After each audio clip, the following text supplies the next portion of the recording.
¿Cómo ayudar a una persona que tiene depresión?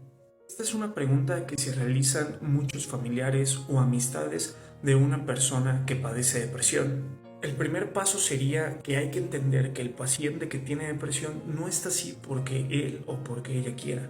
No se trata de algo voluntario. Entonces frases como decirle échale ganas, hay gente que está peor que tú, entre otras, realmente no ayudan mucho. Vas a presentar muchas dificultades al momento de acercarte y quererle dar algún consejo a la persona que padece depresión, ya que los pacientes que tienen depresión tienen una cierta tendencia a prestar más atención a los aspectos negativos de lo que los rodea. Entonces, los consejos que tú les des puede que incluso los lleguen a interpretar como una crítica. De manera frecuente, entonces hay que estar indicando que la comunicación que tenemos con ellos o con ellas es para buscar resolver problemas y no con intención de rechazarlos o hacerlos sentir un poco peor de lo que ya se siente. Uno de los rasgos característicos de una persona que tiene depresión es la culpa excesiva. Por esto, un paciente que tiene este trastorno puede que tienda a ocultar cierta información porque siente que al decir ciertas cosas puede dañar o afectar a las personas que lo rodean. Esto puede ocasionar que el paciente no pida ayuda a sus familiares y a sus amistades. Cuando el paciente nos diga cómo se siente, hay que expresarle que nosotros nos encontramos a salvo, que estamos bien y también que tenemos toda la disposición de ayudarlo o ayudarla.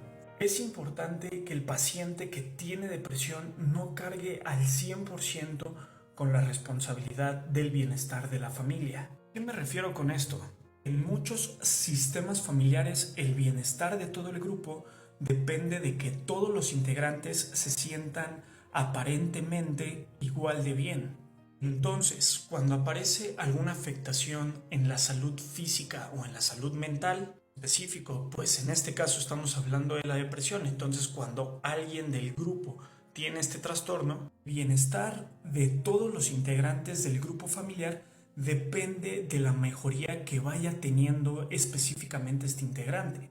Pues créanme que eso en un paciente que tiene depresión es muchísima responsabilidad. Es importante que de forma individual cada uno de los integrantes, aunque pertenezcan al mismo grupo familiar, pueda continuar con su vida, con sus responsabilidades. Esto a pesar de que haya otro integrante dentro del mismo grupo que no esté al 100% a nivel físico o mental. Esto va a ayudar a aligerar la carga que sienten en muchas ocasiones los pacientes con depresión, de decir, si yo no estoy bien, mi mamá, mi papá, mis hermanos, mis hermanas, etcétera, no están bien, entonces tengo que sentirme mejor.